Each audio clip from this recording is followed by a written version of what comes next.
Hey folks, welcome to Roland Martin Unfiltered. On today's show, voting rights for formerly incarcerated, two huge initiatives, one in Louisiana, one in Florida. We'll talk to Carmen Perez, one of the co-organizers of the Women's March, about this critical issue. Also, it is 2 weeks until Election Day, and voter suppression is rampant all across this country. This time was happening in Waller County, Texas, where they are targeting Black and Latino students at Prairie View A&M University. The NAACP Legal Defense Fund filed a lawsuit this morning. We'll explain to you exactly what it is about. Also, two court decisions actually protecting the right to vote in Missouri and New Hampshire. We have the details. Brian Kemp, Republican running against Stacey Abrams in Georgia, they'll be debating in about an hour, caught on tape worrying about people actually voting. You're the Secretary of State, dude. You should kind of want that. We have the audio. Can't wait to discuss with our panel. Meanwhile, in Georgia, an old story about and photo surfaced about Abrams burning the Georgia state flag in 1992, the Confederate racist one. We'll explain.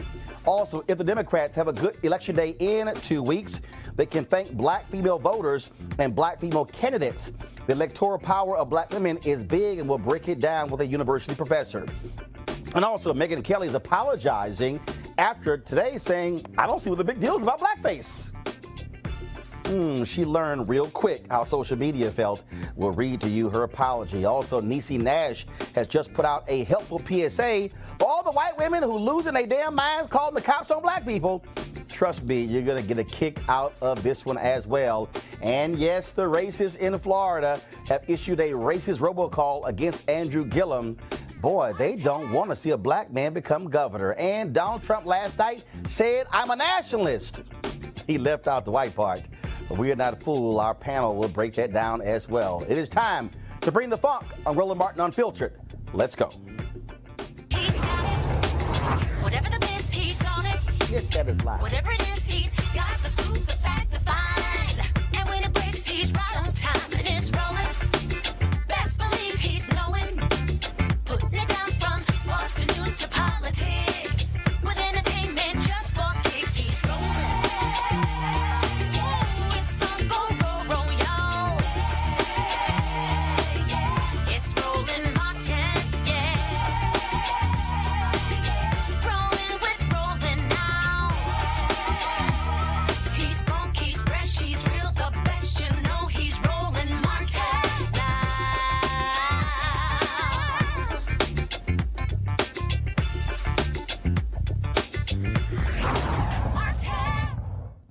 Election Day is 2 weeks away, and of course, there's an effort to get as many people voting as possible. But those who are formerly incarcerated, numbering some 6 million, will not be able to vote, not because they don't have the proper ID, but again, because they were in prison. They've been convicted of a crime, and even though they have served their time, they still are not allowed to vote. And the community this most impacts, African Americans. Black folks are 4 times more likely to lose their voting rights than any other race. We're talking about restoring voting rights to returning citizens. There are a couple initiatives happening, one in Louisiana and one in Florida. Well, this is critically important. That could be a game changer in future elections. Joining us right now is Carmen Perez, Executive Director for the Gathering for Justice, also co-organizer of the Women's March.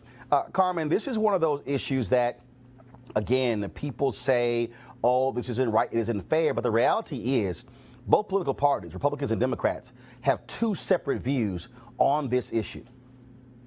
That's right. So we know that many people who have felony convictions don't have the right to vote. So it's not just people who are coming out of prison like yesterday. We're talking about people who have done their time. They have served their time. They are now community members. They're contributing to the community. And so in Florida, there are 1.5 million people with a felony conviction. And so Desmond Meade is working on voting restoration rights.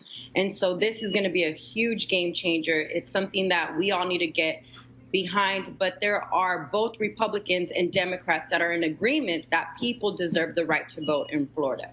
And not only that, you also, of course, you have an initiative that's been going through the legislature in Louisiana, also dealing with this as well. And again, we are seeing people who recognize that it makes no sense whatsoever denying the right to vote of people who served their time, some of them 20, 30, 40 years ago. That's right. We just finished a concert here in California this weekend called Time Done. It's to launch a new campaign for those who have served their time. They've done their time. It's been 20, 10, 5 years. And so we believe that it's important. Though there are 70 million people with felony convictions, and there are 40,000 barriers, legal barriers for those folks who cannot get a job, housing restrictions, voting restrictions. To what you're saying, it's so important for people to understand that this affects so many people, not only those that have served their time or who have never done time inside prison, because people have felony convictions without serving time, but also their families. My husband is somebody who has served their time. He was convicted of something when he was 19 years old. He is somebody, and my family cannot adopt anyone, right? So he is somebody who is working on this. Desmond Meade, Louisiana has this whole voting restoration rights. It's going to be huge for our country, but we also know that there are individuals that are putting voter suppression laws into place, and we got to fight back, especially with the midterm elections. Henry, go to my iPad, please. This is from nonprofitvote.org. What you'll see is that voting rights retained while in prison for a felony conviction. Only 2 states, just 2 states, Maine and Vermont. Voting rights restored automatically upon release from prison. D.C., Hawaii, Illinois, Indiana, Maryland, Massachusetts, Michigan, Montana, New Hampshire, North Dakota, Ohio, Oregon, Pennsylvania, Rhode Island, and Utah. Voting rights restored automatically once released from prison and discharged from parole. California, Colorado, Connecticut, and New York. And then, of course, you have these other states, but there are a number of states where literally voting rights restoration is dependent on the type of conviction and the outcome of an individual petition or application to the government. Alabama, Delaware, Mississippi, Nevada, Tennessee, and Wyoming. And this is the huge one.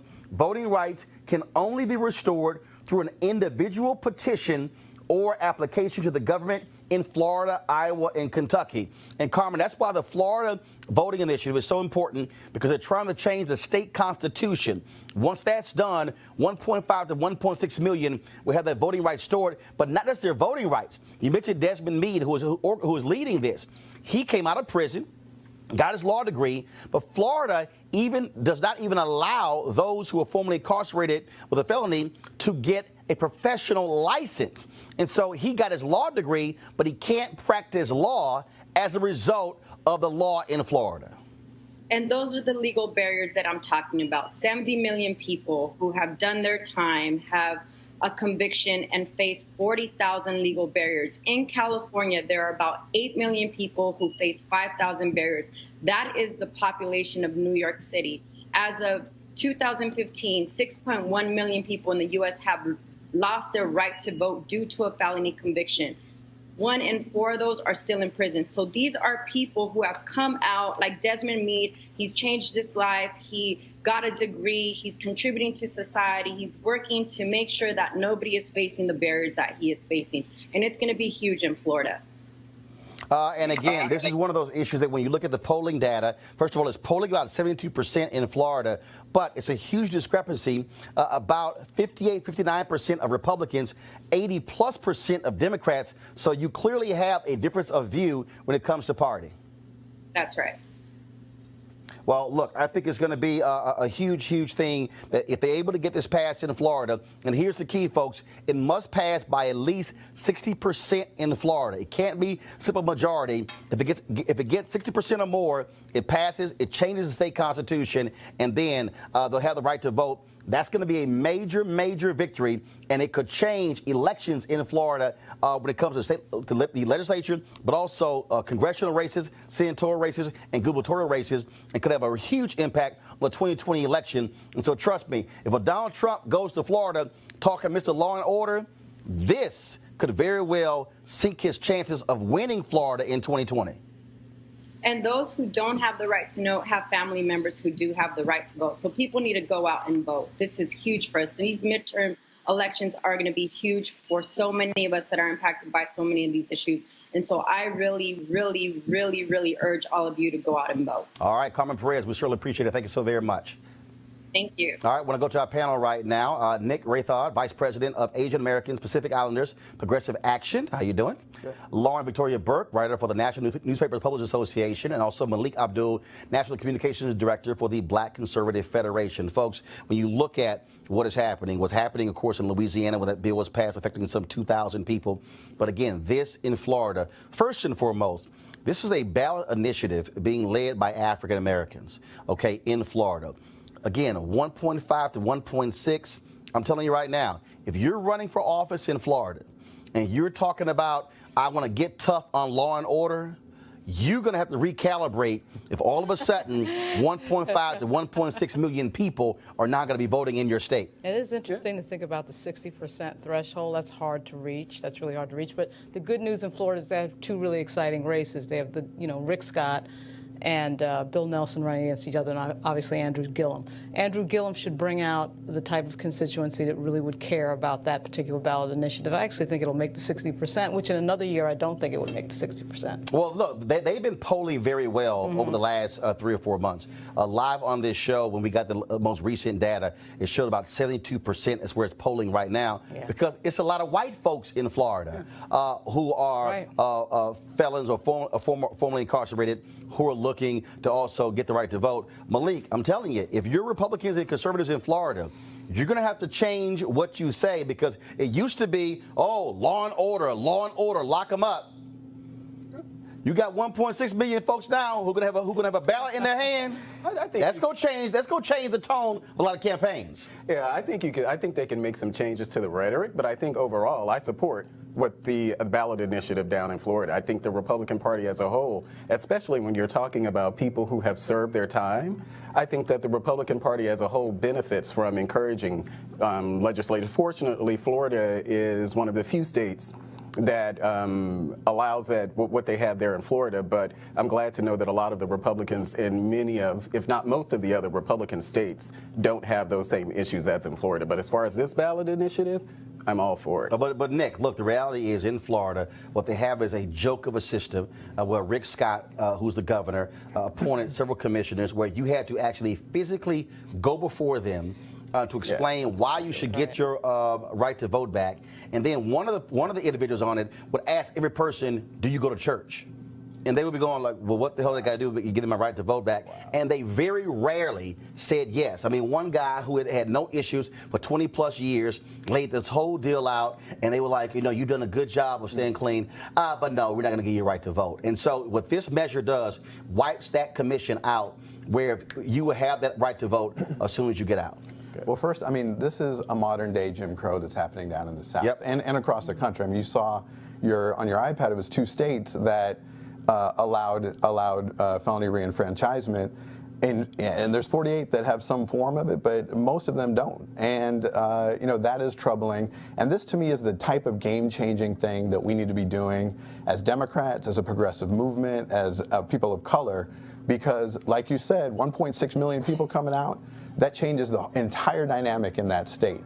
And in every state that we can get that passed in and moved in, I think only speaks to then further challenges for the Republican Party and benefiting the progressive movement, and especially black and brown. Lauren, this is also going to be a lesson, frankly, for progressives and Democrats when it comes to ballot initiatives. Conservatives have always funded these initiatives, gotten certain things passed, constitutions changed. You look at Alicia Reese, Ohio State rep. She's been desperately trying to get progressives and Democrats to fund her Ohio Bill of Rights initiative that would guarantee the right to vote in the Ohio State Constitution. Every damn year, they are suing somebody and going to court over voting in Ohio. If you change the Constitution and you actually make it a part of the Constitution, game over. You can get, because what people don't understand is there is no affirmative right to vote for every American. Justice Antonin Scalia wrote that in Bush v. Gore in 2000, that there is no affirmative right to vote. It does say if you're a minority or a woman, your rights cannot be discriminated against, but there's no affirmative right to vote. By putting it in the state constitution, then you get rid of all these ridiculous, we're going to changing of polling locations and stripping this and all these things that, frankly, Republicans use to suppress the vote. This now changes it. So I think the lesson for progressives will be, whoa, this thing passes. Now, let's stop sitting here waiting for a progressive Supreme Court or a federal bench change the state constitution. It's so hard, though, on the left to fund so much of what needs to be funded. I mean, we spend so much time. Well, they can fund stupid stuff. Well, we do fund stupid, but the thing is that we have to spend so much time just protecting the franchise, protecting the vote. You know, just on a basic level. You see what's going on right now with voter protection. So much energy has to go into voter protection. So many attorneys have to work on that. Yes. That the ballot initiative piece has been missed. It's been missed over the years. I mean, let's face it. But, you know, if you get the right governor in there in Florida, that'll be a big help as well. But here's the piece, though. I'm going to go to you. 2011, the Ohio legislature passes this onerous voter ID law, voter suppression bill. Right. They get more than 400,000 signatures to put it on the ballot in 2012. All you needed was 330,000. They got way over that. Right. What happens? The legislature goes, oh, hell no. We are not going to have all these folks motivated to turn out. Right. Here's the deal. White folks will vote for an affirmative right to vote in the Constitution. Exactly.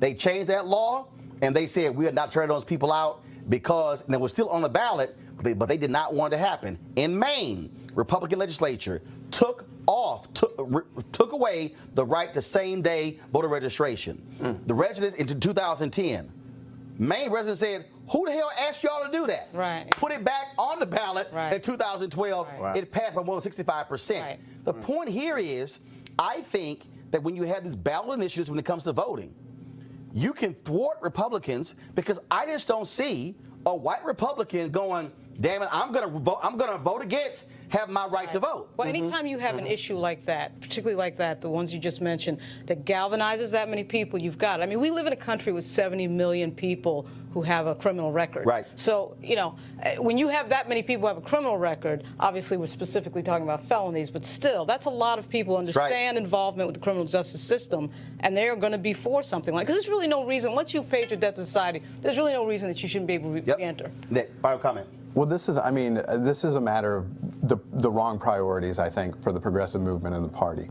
We continue to focus federally, and where we actually need to be focused is at the state level. What Republicans have done, focus on state. For 40 years, they've been building at the state level, which is why currently they have historic control of the governorships, historic control of attorneys general, historic control of state legislatures, and if we don't control those things, we lose everything. So ballot initiatives, invest in those. They turn people out. They're a way to get people to the polls.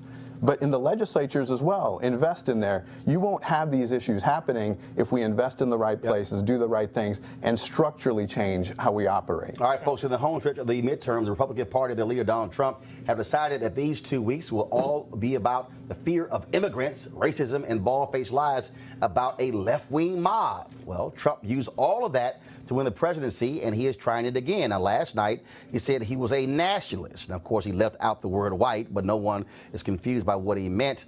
We'll deal with that later in the show, but one more instance of voter suppression is being called out by the NAACP Legal Defense Fund at Prairie View A&M University, an HBCU in Waller County, Texas. There are no early voting sites on the campus, all by design, folks. This has been an issue dating back more than 2 decades. The NAACP Legal Defense Fund, they says, quote, since at least the early 1970s, Waller County has consistently tried to limit the political power of black voters in the city of Prairie View and at Prairie View A&M specifically by undermining their right to vote. In keeping with this troubling pattern, Waller County officials have refused to come close to providing the same number of early voting opportunities as they have to non-black and non-student voters before next month's election. LDF is hopeful that the court will order Waller County to fulfill its obligation to protect every voter's rights under the Voting Rights Act and the U.S. Constitution.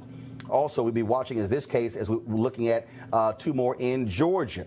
In Missouri, there was some movement to preserve the right to vote. Voters with alternate ID will not be required to provide a sworn statement about their residence in Missouri.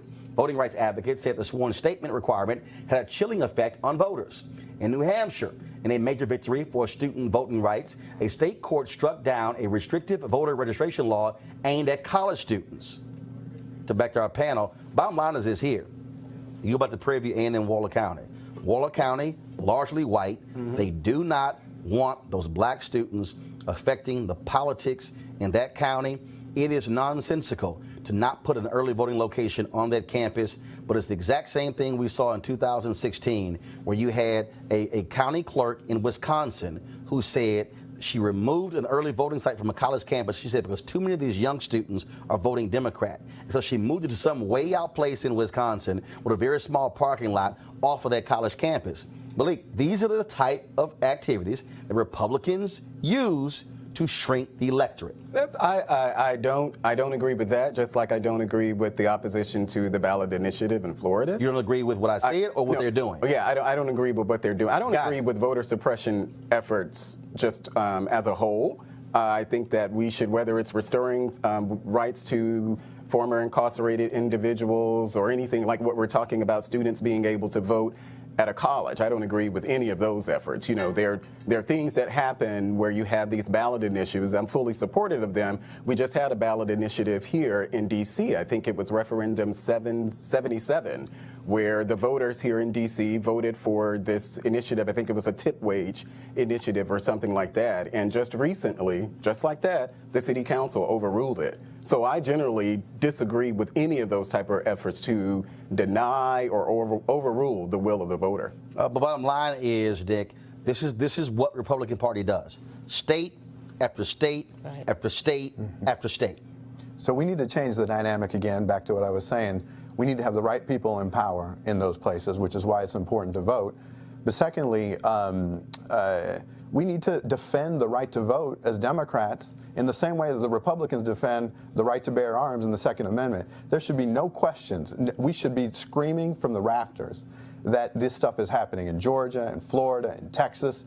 That it is unconscionable to me that in the greatest democracy on earth that these shenanigans are happening and we sit back and allow it. And not only that, it's boringly consistent. The Republicans go after this over and over, time and time again. It's the same thing. They understand the demographics in the country are changing, and they're making moves to try to keep even, and they can't keep even. At some point, you get overtaken. We'll see in 14 days whether or not that'll happen in Florida and Georgia and Texas. I doubt it'll happen in Texas because there's so many complications with regard to certain constituencies that are, made like this, making it more hard for them to vote. But Georgia and Florida, we may see a realignment for Team Blue. We'll see. Yeah, well, I think it's important to at least distinguish what's happening in, for instance, Texas with the students being able to vote at Prairie View and what's happening in Georgia with this voters, the 52,000 voters who can vote, but they have to, what is that, the exact match law that they're doing down there in the floor? Yeah, I mean, I think it's important to distinguish what's happening there from what's happening in Texas. But actually, what previously happened in Texas, that 5 different federal judges said that the Texas voter ID law was discriminatory. The Obama administration sided with the plaintiffs in that. The Trump administration comes in, they sided with the state of Texas. They went to the Republican Supreme Court, and then they sided with Texas on that. But again, and let's be real. They said some 600,000 folks in Texas disenfranchised by that voting ID law. Right, and voter suppression is now effectively the policy of the Republican Party. I mean, this is what they believe. Based on what? No. It is based on an opinion. No, it's not. No, it's not. Hold up. Malik, I can do a roll call. All right. You want to hear the roll call? Let's do the roll call. Iowa, Georgia, Tennessee, Arkansas, Louisiana, Mississippi, Alabama, Florida, Texas, North Carolina, Pennsylvania. You want me to keep going? Well, but you're naming worse. states. It started right after Barack Obama got elected. And again, you're including Georgia in that, and Georgia is probably one of the other states where what we have in Georgia is that exact match law. No. Let me help you out. Here's what happened in Georgia. Yes. You had the exact match games that were going on. Yes, under Kemp. A federal judge, ruled against Kemp, said this is not right, not proper. And then the legislature. What do Republicans of Georgia do? Hell, we're going to make it the law. Yeah. Okay. So then they actually made it the law. So you had that going. That's voter suppression.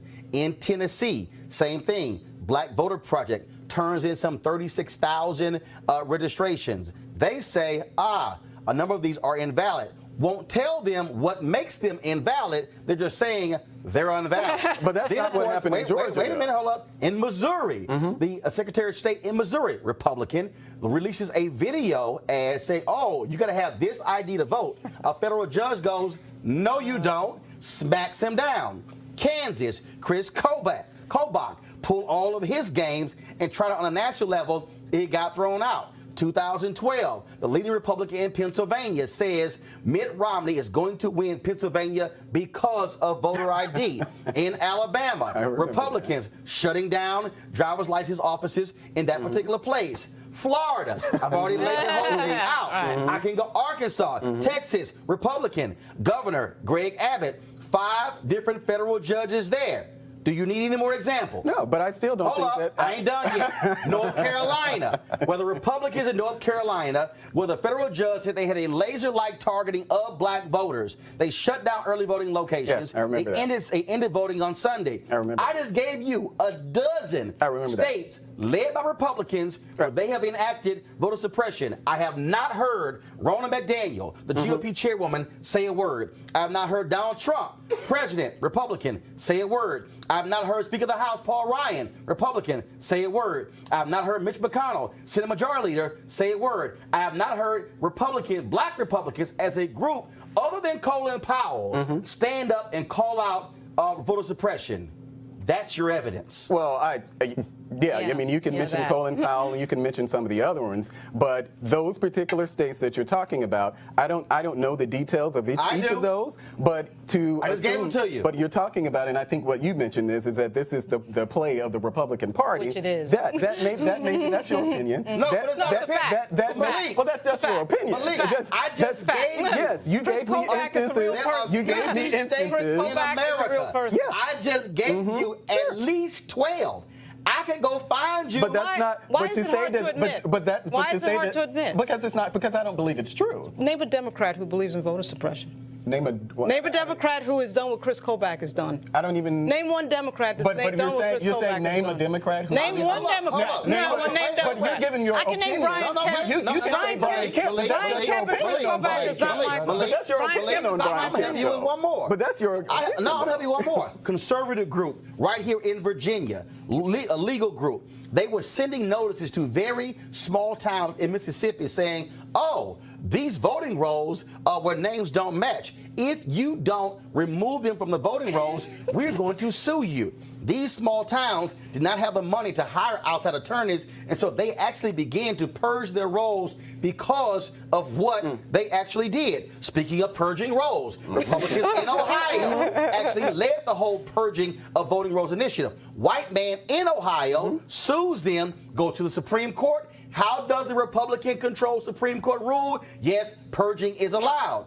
Dude, that's policy. And again, the Republican Party says nothing. In every single instance I just mentioned, the Republican Party has never sided with the people voting.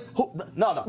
They've never sided with the people who were fighting against it. So you keep saying that's not the party's position. Malik, please show me, and I will wait for it, how Republicans never side with folks who are trying to vote. I just told you in Maine. So speaking the Republican legislature, the Republican legislature and the Republican governor changed the state law. Right. Didn't ask nobody. When it came to same-day voter registration, the voters went, what the hell are y'all doing, and overruled them as they should again. have. As they should have. But please show me. You can take the what's the Georgia governor now? I mean the Georgia governor. What he did after the hurricanes, the storm damage that was down there. What he did, he extended early voting in I think several of the counties in Georgia. That's what the Republican Party is. That doesn't mean that there aren't places where there may be some voter suppression, but that's not a policy of the entire party. It's just not a policy of the entire party. It's just not. Last chance. This is the last chance you have. This is so like this is like a preacher trying to give you the last chance. Give your life to Jesus. Oh no! I just need you, Malik. Oh no! Please show me an example where Republican state officials, party officials, where Republican governors or leaders, where they have stood up and said, what our party is doing is wrong and shaving votes off and suppressing the vote. We're going to stand with those who filed the lawsuits. Can you give me an example? Let me look at Jeff Flake's Twitter account. He may have said somebody like Jeff Flake. Yeah, but of course he hadn't said it. But of course he hadn't said it. Good at saying stuff but doing nothing. Because in Texas we call that all hat and no cap. So I don't have an example of that. You don't have an example. I don't have an example of that. Guess what? They don't exist, bro. They don't exist. You can't find them because they don't exist. They may not have said anything, but that's not a policy of the Republican Party. All right, here you go, Doc. October 26th voting deadline is in Nebraska. October 29th, state of Washington. October 30th is Utah and Connecticut. And of course, on Election Day, you can actually register and vote. Colorado, D.C., Hawaii, Idaho, Illinois, Iowa, Maine, because they overruled Republicans, Minnesota, Montana, New Hampshire, Vermont, Wisconsin, and Wyoming. Those states you can actually register and vote on the same day. Now, these are the states that are early voting taking place as we speak. Alaska, Arizona, Arkansas, California, Georgia, Hawaii, Idaho, Indiana, Iowa, Kansas, Louisiana, Massachusetts, Montana, Nebraska, Nevada, New Mexico, North Carolina, and Ohio. Those are all the places where you can vote right now. Now, we're talking about how Republicans are concerned about all these folks voting. Well, speaking of Brian Kemp, the Secretary of State in Georgia, running for governor against Stacey Abrams, he has been very concerned about those folks. A reporter for Rolling Stone obtained a copy of this audio that took place on Friday, where Kemp very worried about those folks voting. And as worried as we were going into the start of early voting with the literally tens of millions of dollars that they are putting behind to get out the vote efforts for their base, a lot of that with absentee ballot requests. They have just an unprecedented number of that, which is something that continues to concern us, especially if everybody uses and exercises their right to vote, which they absolutely can, and mails those ballots in. We got to have heavy turnout to offset that. He is really concerned about them turning out, but he's doing all he can to make sure it doesn't happen. Now, in less than 30 minutes, of course, Stacey Abrams and Brian Kemp will be engaged in their first debate that's going to be airing on Georgia Public Broadcasting. If you go to RolandSMartin.com and RolandMartinUnfiltered.com, we're going to have the debate on our website as well. Now, yesterday, though, the New York Times reported that Stacey Abrams, as a college student, participated in a demonstration where she burned the then Georgia state flag. Now, of course, that was the Confederate flag in Georgia. Of course, this was a story from the Atlanta Journal-Constitution in 1992. AUC students burned state flag in protest at Capitol. Now, here's what the flag looked like back then. We're going to show you the flag. Guess what? That damn thing was worth getting burned. Now, of course, stories coming out right now. Brian Kemp is hoping that's going to revive some feelings among Republicans there in Georgia as it relates to that. To me, non-story, because I set that sucker on fire today. Well, the problem is if you care about that issue and that's your wedge issue, you were voting for Brian Kemp anyway. Right. So I don't understand why. What I think it really shows is the Oppo research against Ms. Abrams is non-existent or weak or something, because if that's all they've got a huge problem. I mean, in 1992, when she was a Spelman, why would anyone care about that? Per Well, se? we care what Kavanaugh said. We care what Kavanaugh said in his yearbook. So flags and Kavanaugh. But that's a false equivalency. We care about what he said. Nick, go ahead. It's a Nick, false. go ahead. That's a false equivalency. But is it though? Nick, go ahead. Yes, because so what happened with Kavanaugh? He committed an actual crime. Did he? Yes, crime? He was accused of a crime. Okay, He was accused of a Right. crime. There's a okay? difference. And they had a witness, they had evidence, they had Uncorroborated. a whole lot of things going on there, and it was a crime that needed to be explored. Her right to protest is protected by the First Amendment. Mm-hmm. That is not a crime. And to Roland's point, the Confederate flag, I would be participating right now in burning that thing. And I think a lot of people, the actual issue here is that this is just a distraction to what Brian Kemp is actually doing down there, suppressing votes and suppressing black people from coming out and trying to, again, dog whistle to get white people to come out and vote. Well, personally, I don't have a problem with her protest. I don't agree with it. It's not something I would have done. I wouldn't have burned the flag in the same way I don't kneel for the anthem. But you got a problem with, but do you have a problem with that Confederate flag? Well, I'm from Mississippi, so our state flag actually has the Confederate You got a symbol problem with that in our flag? sack. No, I don't. You don't have a problem with the Confederate emblem being in the Mississippi I grew up in flag? Mississippi all of my life, and none of my friends, none of my family, none of any of the black people I know from Mississippi protested our state's flag. No, that's not what I asked you. What I'm asking you again is, I personally do you have a? I'm personally not offended by it. You telling me you don't have a problem with the Confederate emblem being on the state flag? So you have no problem that black children are growing up in Mississippi having to salute a flag with the Confederate symbol? As that kid who grew up in Mississippi, no, I don't. It didn't bother me when I was. And the Republican governor of that state had a problem with it. That's fine. Of South Carolina. Hold on. Let me go back. You are a black man in Mississippi. Black man. You have no problem. Black man from the hood in You Mississippi. have no problem with a Confederate symbol being on the Mississippi state flag. It did not bother me then, and it does not bother me now. So you will salute that flag. I don't salute Mississippi's flag. I live in D.C. I don't really salute any flag. Okay. Do you ever go back home for events? Mm-hmm. And when they say stand up, you salute it. I've never been to an event where we've had to stand up there. I was just there for my niece's graduation. But you got no problem with it? It doesn't bother me. If they decided to remove it, it's fine. But I'm pretty indifferent to it. It's not as that kid, and probably the only one on the panel who grew up in Mississippi, I can say that I don't know of the flag being a problem when I grew up.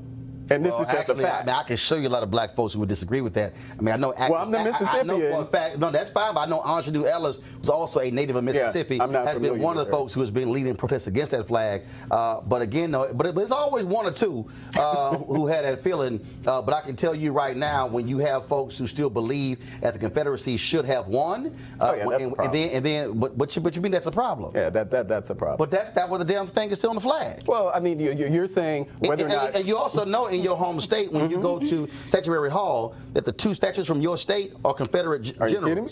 And in fact, we have a Confederate memorial in front of, I think, our old city, And are you cool our with old that? Capitol Hall.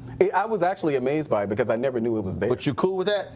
If they remove it, fine. If they don't, Are you cool that the senior senator of Mississippi uses the desk of Jefferson Davis, the greatest traitor in American history? Well, I mean, I don't know. It's not like Robert Byrd didn't exist in the U.S. Senate from West Virginia. No, you didn't answer my question. The senior senator in West Virginia does not use the desk of Robert Byrd. But Robert Byrd was an ex-Cyclops of the KKK? Yes, but I'm asking and he was you a again, Democrat. the senior senator right now in Mississippi, it was actually passed by the U.S. Senate, which is a joke.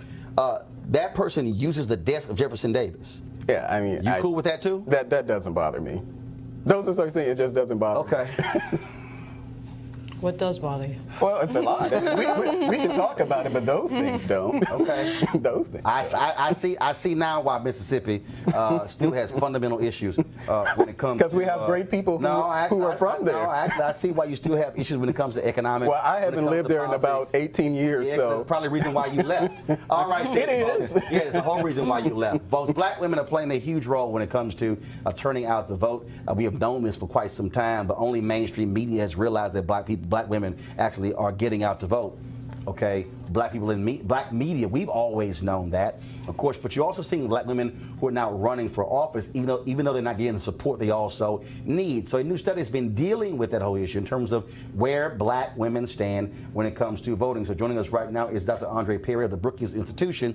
They've been looking at this. And Dr. Perry, how you doing? Doing well. How are you? Doing great. Good seeing you, sir. And so when you look at what is happening across this country, you got black women who are not waiting, who are not hoping some political party or some candidate come in with resources.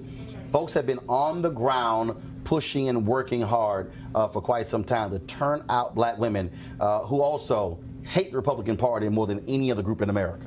That's right. So Brookings Institution and the Higher Heights Leadership Fund decided to create a roadmap and looking at the conditions that are ripe for black women electoral success. And what we found is something that we've intuitively known, that black women in majority black places have a higher chance of getting elected. But what we're seeing over the last couple of years that black women are winning in majority places of color as opposed to black places, expanding the range of options they have. So London Breed, for instance, San Francisco, should not be considered a surprise in a lot of places.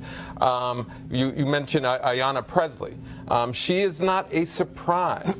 And then we also found that majority blacks or places where there's a high concentration of black folks, states with a high concentration of black folks, there's a better likelihood of winning. So even in places like Mississippi, women are standing up and their batting average is not that bad.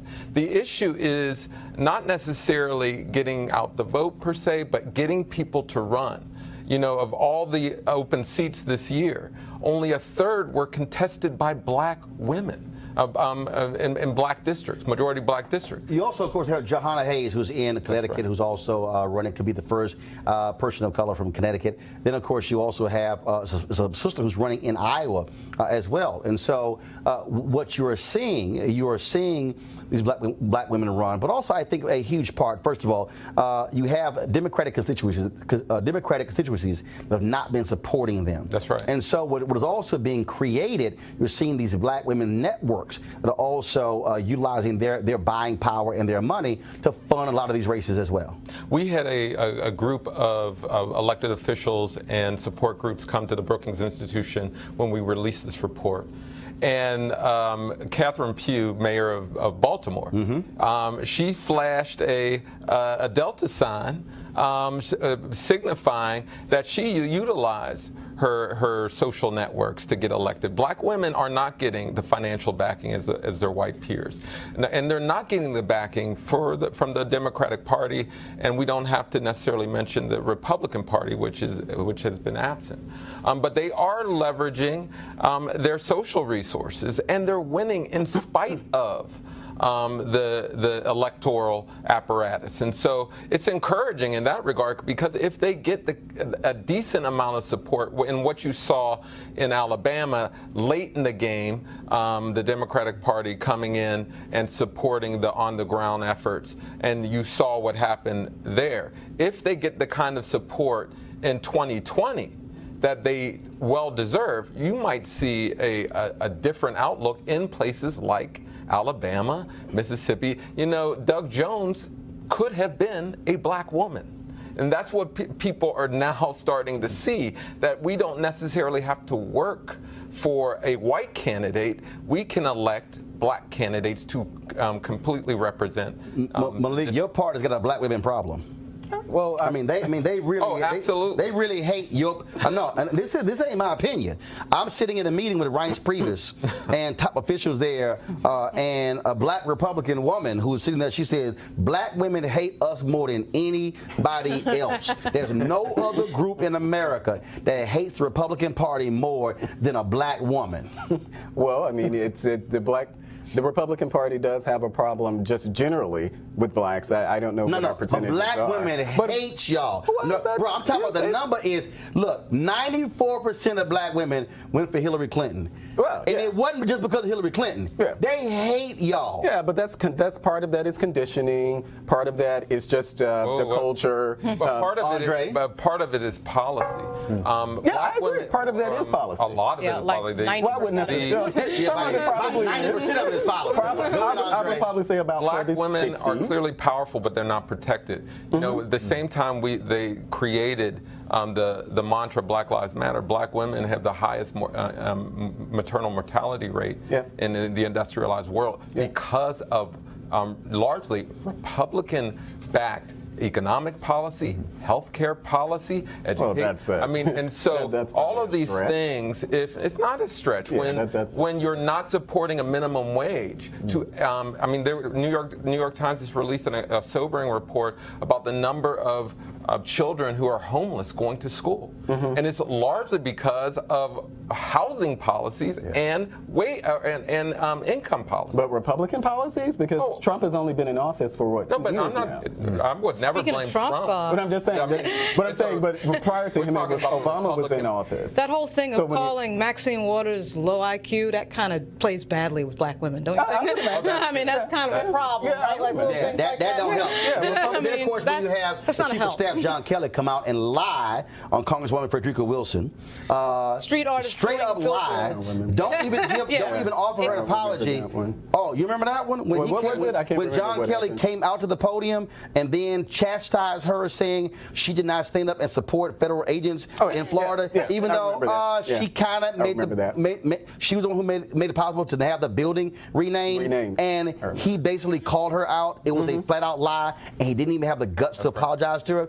That don't sit well with black women. I imagine. But to your credit, I would say that the Democratic Party, by and large, particularly the liberal side of the party, have also supported policies that have not behooved black women well. And at some point, and this is why black women are starting to run, because they're starting to say, hey, neither party is representing me. And so I have to run. And that's why you're also seeing a number of PACs that are starting to emerge. And so the Democratic apparatus is not sufficient for black women. And so, yes, it's not just Republican policies, but clearly they have not supported the things that black folk have represented, from welfare reform, the prison industrial complex, to a number of issues that went against black women's interests. Yeah, but I don't believe that constitutes the 90+% that we generally vote. I mean, actually, it does. I think what are we now, like the largest political voting bloc in history? Count that to conditioning? No. But no, I said part of that. Part of it, yeah. I said part of that. I said part of it is conditioning.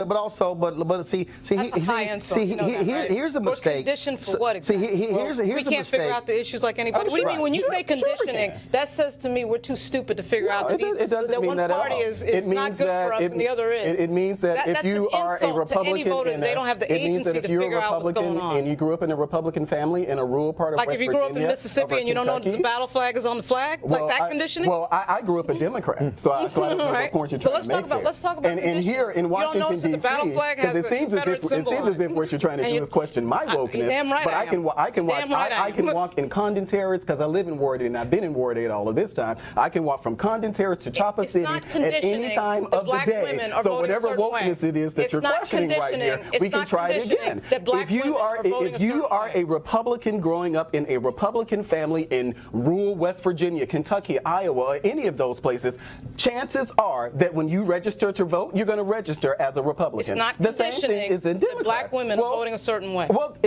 I said part of it, and I've actually said part of it. That's what you heard. That's what you heard because that's selective hearing. That's what you wanted to hear. But what I said is, I know exactly what I said is that the black. I said it's conditioning. I said part of it is conditioning. Part of it actually is policy. But I would say most of it's policy. Okay, well, you would say that, and I would disagree. And I would disagree. Andre, go ahead. But I would disagree, though. But black people have not voted for Democrats or Republicans who have laid out generally a conservative agenda that was not of their interest.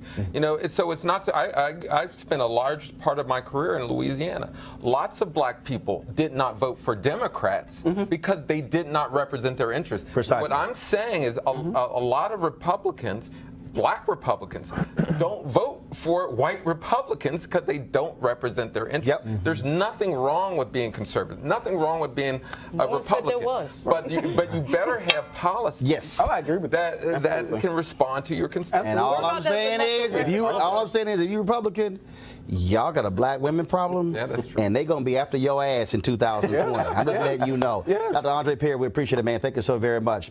Folks, today on the Today Show, Megyn Kelly got into some hot water. Matter of fact, you know what? Don't worry about it. Leave Andre there. He ain't got nowhere to go. He can live there. He can be on the panel. So Megyn Kelly got some hot water today. They were talking about Halloween costumes. And she said this.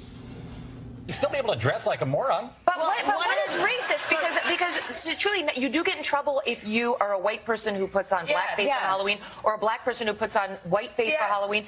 Like back when I was a kid, that was okay as long as you were dressing up as like a character. If somebody feels like something is offensive to them, then you should say it, and that's fair game. And you should be able to take it if you're going to dress up like that. Yeah, you got to be able to take it. Yeah, one of the things they mentioned is people dressing up like Nazis and this.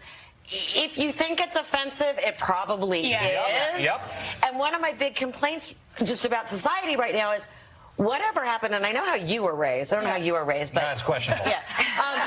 Whatever happened to just manners and polite society? But on Halloween, you've got guys running around with fake axes coming out of their head. But what I'm saying it's gonna be jarring. Right, but what I'm saying is, in polite society, someone who's raised it would not think that dressing as a Nazi is okay. I don't need the PC. Or painting somebody. I mean, I think that there are limits to how far you want to go. But Because you're making people feel bad. But I'm saying normal people kind of know where that line is. Yes, right. I mean, I have a son that dressed as a fireman with an axe and then insisted on carrying the axe around for like a week. But there was controversy on the Real Housewives. There was a controversy on the Real Housewives of New York with Luann, as she dressed as Diana Ross. And she made her skin look darker than it really is, and people said that was racist. And I don't know. I thought, like, who doesn't love Diana Ross? She wants to look like Diana Ross for one day. I don't know how that got racist on Halloween. It's not like she's walking around. I have not seen it, but it sounds a little racist to me. Me too. And by the way, I haven't seen the other, but if she really wanted to look like Diana Ross, she should have dressed as Michael Jackson, because they. I don't know. I can't keep up with the number of people that. Just come on, we're already in the deep end. Literally, of the pool. I can't keep up with the number of people that we're offending just by being like normal people. Well, there was a little problem there. First of all, that's what happens when you have no black people sitting at the table. Plus, it's a little hard when you replace two black people with Megyn Kelly and Tamron Hall and Al Roker. That conversation likely would have went a little different. She got lit up on social media, and just a couple hours ago, she released this. Henry, go to my iPad. Dear friends and teammates, one of the wonderful things about my job is that I get the chance to express and hear a lot of opinions. Today is one of those days where listening carefully to other points of view, including from friends and colleagues, is leading me to rethink my own views. When we had the roundtable discussion earlier today about the controversy of making your face look like a different race as part of a Halloween costume, I suggested if this seemed okay if done as part of this holiday where people have a chance to make themselves look like others. The iconic Diana Ross came up as an example. To me, I thought, why would it be controversial for someone dressing up as Diana Ross to make herself look like this amazing woman as a way of honoring and respecting her? I realize now that such behavior is indeed wrong, and I am sorry. The history of blackface in our culture is abhorrent, the wounds too deep. I've never been a PC kind of person, but I understand that we do need to be more sensitive in this day and age, particularly on race and ethnicity issues, which, far from being healed, have been exacerbated in our politics over the past year. This is a time for more understanding, love, sensitivity, and honor, and I want to be part of that. I look forward to continuing that discussion. I'm honored to work with all of you every day. Love, MK. And also, while we were sitting here, of course, a little bit earlier, I got a phone call and text message from one of the producers of the show, so I'll be chatting with him after this show. But the thing is here. How do you, like, what? Like, where have you been? Like, what? Like, where have you been? Where all have you been? How do you not know? Well, I don't know how every Halloween there's all people are in blackface. White people just decide they think that they're doing. You don't need to be Diana Ross. Just be Celine Dion. So you don't need to be dressed in blackface. Without wearing black. Right, exactly. you can be that Ross without it's ridiculous. Look, you have to change your skin color. Black men dress up like Santa Claus, and we ain't put no damn white makeup on our face. Exactly. But Megyn Kelly needs to know her history too. I mean, so first of all, she has her own history of racism throughout her time at Fox. By saying Santa is white? Santa, yes, right. And for NBC to bring her on and normalize this sort of behavior behavior is But you're onto astonishing. something that Halloween has become the opportunity for racists to express their racism and say, oh, it's just a costume. I have nothing to do with it. It has nothing to do with my attitudes, when in fact it is just another form of intimidation, of letting people know that you're beneath a white standard. And on college campuses in particular, you see a heightening of this. And so all the ghetto parties and all the thug parties and all of this other stuff. And so it's just an opportunity for white folks to say, oh, let's break free from our PC culture and let's just be ourselves. And what they're really revealing is their racism. Well, I think sometimes it's valid where we're talking about a PC culture. Here, and what Megan's talking about here, I don't even know where she's. I don't know where she's been. I don't know what she's listening to not even know that blackface is something that's offensive. And as you said, why would you even have to paint your face anything darker than what it is other than trying to give yourself a tan? I mean, Lauren, and that's a bad tan right Zoe there. Saldana caught hell. Darkening her features to play Nina Simone. With the black woman. With the prosthetic. A black woman caught hell. Darkening her skin. That's right. That's right. Yeah. You know what? I'm just going to give a shout out to Jacob Soboroff, who was out there and said, I haven't seen it, but it seems pretty racist to me. And then Jenna Bush goes, yeah, me too. I'm just saying. It was like, what is going on here? But again, Tamron Hall should be sitting there, and we all know it. That's what I think about when I see this moment. Right. Tamron Hall is the one that should be sitting there. Well, I'll tell you this here, when you talk about this idea of how people perceive what is racist. Last night, of course, the Orange One had a rally in my hometown of Houston for Ted Cruz, where he said, hey, it's cool to be a nationalist. Press play.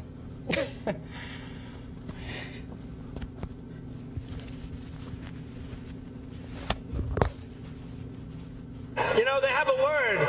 It sort of became old-fashioned. It's called a nationalist. And I say, really, we're not supposed to use that word. You know what I am? I'm a nationalist, okay? I'm a nationalist. National. Nothing. Use that word. Use that word.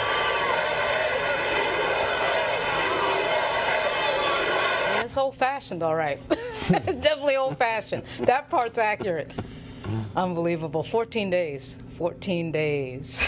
You cool with are you a nationalist? I'm a patriot just like Trump. No. He didn't say patriot. He didn't say patriot. He said, just like no, Trump. ain't what he said. That's what he meant. No. Now y'all go interpreting. He said, no, use it. He said, they told me not to use it. Right. He said, I'm a nationalist. I'm going to use it anyway. Are you a nationalist? I'm a patriot just like Trump. So you're not a nationalist? I am. If that means what a patriot means, then I'm all for it. You know damn well. I'm pretty sure that's what Trump meant. I'm pretty sure that's what Trump meant. So why did he say patriot? Well, because I think we know that Donald Trump is provocative. We know that he tries to push back against anything that's orthodox. And I think that's an example of what we're seeing there. White nationalists are orthodox? Well, he didn't say white nationalist. He said nationalist. But he white. But if you talk about, if we get to the definition of nationalism. But you black. Are you a nationalist? I'm a patriot. I'm an absolute See, you won't answer that damn question. See, so it's amazing, Andre, how you won't answer the question because he knows exactly what the hell nationalist means. But if you're going to be a patriot like Donald Trump and signal a white nationalist word and then harbor all of the segregationists, the racists, the bigots in the Republican Party, then what kind of patriot are you? Well, Donald Trump has rejected that. No, he hasn't. Donald Trump has rejected. No, he hasn't. When has he not rejected racism and bigotry? When has he not done that? Hell, he still 2 days after Charlottesville, he President Douglas living at his house in D.C. But you do not. What I'm saying is, you do not see an exodus of racists from the Republican Party. They're getting shelter from. And in fact, he keeps hiring Republican racists who it's like okay, another one. Oh yeah, we got to try to force this one out. Wait a minute, what racist has he hired? Bro, are you serious? Which racist has Have you heard of Steve Bannon? Hold up, stop. Did Steve Bannon not say that Breitbart was the home of the alt-right? He did. White supremacists? He did say that. Did he hire Stephen Miller? You could say. Wait, hold on, I ain't done. Did he hire Stephen Miller? He did. Who Richard Spencer said was my role model? Richard Spencer, the white nationalist, said Stephen Miller. He said Stephen Miller was my role model at Duke. Did they not fire a speechwriter for Donald Trump who sat next to a white nationalist at a conference? Did they not have to fire somebody in the HUD who had racist writings? Well, did they not have to? They may have. Do you need me to keep going? They may have. These type of things happen in every administration. All right, Nick, go ahead. Go ahead. Because I'm going roll call on your ass today. Between voter suppression and the Trump administration. We've seen incidents that maybe. It ain't going well for you today with roll call. Nick, go ahead. No, there's example after example after example. And the thing that scares me, I have young children at school. Yeah. Donald Trump is being used as a racial to call people names. You know, they hide, white people, white racists hide behind the MAGA hats. They say Donald Trump, you know, as a form of saying white power in place of things like white power. And he sort of doesn't, he doesn't do anything to disavow it. In fact, he's doubling down on it. Everyone knows what he's talking about there. And then the chants then that follow and people cheering USA, right. USA are just, it is, you know it when you see it, you know. Just like the Republican congressman who stood on the floor of the United States the United States House to tell Maxine Waters that can we just stop focusing on discrimination and be one country when the Republicans were voting to actually overturn an Obama law that hit folks who were discriminating against black people in the buying of cars. Republicans actually passed that, getting rid of provisions to stop discrimination because they say we one country. And she said, I'm going to yield my time. But speaking of also, again, Republicans being aided by racism, this robocall went out across Florida against Andrew Gillum. Well, hello there. I is the Negro Andrew Gillum, and I'll be asking you to make me governor of this here state of Florida. My esteemed opponent, who doesn't call me monkey, is doing a lot of hollering about how expensive my plans for health care be. But he be thinking of the white man's medicine, which is very expensive because it uses science and whatnot. But the medicine of my African race be very affordable. For instance, putting the chicken feet under your pillow during the full moon don't cost hardly nothing at all. So I promise that you make me Andrew Gillum, the governor, every people that be ailing will get all. That's the second racist robocall that white racists have unleashed against Andrew Gillum in Florida in support of Ron DeSantis, his opponent. That's unacceptable. It's unacceptable. It's the best black GOTV you could ever have. Watch the results in 14 days. But they're leaning on it. But this Keep running on it. But go ahead. They are leaning on this approach to win because you can win by defaming black people. Well, and that is a harsh reality. That's why you're seeing so much talk about the new caravan and pitting Americans against Latino brethren. You know, it's just win, but name a recent race. I mean, because Gillespie went down in flames. Absolutely. Okay, on a totally Trump. I mean, you're right. Yeah. Historically, but recently, the racist running for U.S. Senator right now. Who's the racist running for U.S. Senator in Virginia right now? Corey Stewart. And he's going to go down in flames. But remember the ad that was actually run against, I think it was the Latino PAC or something, the ad that was run against, was it Gillespie? Right. Or was it the one with the guy was running around talking about he was going to round up. And the Democrats pulled the ad. That was something that the Democrats actually did. So I think well, but you see, the MS-13 ads that Mr. Gillespie ran against Ralph Northam were a hell of a lot rougher than that ad. About the MS-13 ads, a hell of a lot rougher than ad after ad. You don't know anything about that. But I do know that the ads that I'm talking about. So wait now. But we also know this. The point was that was a race-baiting race. We also know this. And the race-baiting lost. The most racist campaigning in America right now is Duncan Hunter in California. Right. Oh, yeah. What he has been literally calling his Democratic opponent, who's a Muslim, you vote for him, you are electing a terrorist. Yeah. He is, and guess what? And your party has not disavowed Duncan Hunter. I can't speak for my party on that one. Well, it is the most racist campaign. No, he has been literally out of his mouth. Not racist unleashing a robocall. No, this has been coming out of Duncan Hunter's mouth. Duncan Hunter, the same one, of course, who got indicted. Him and his wife. And it should be Nick, final comment before I gotta go. I mean, it's just to your point. I'm actually speechless. Yeah. It is unbelievable. I mean, throughout this entire hour, I mean, it's just example after example after example of the pattern and practice by the Republican Party to both suppress voters and to race bait.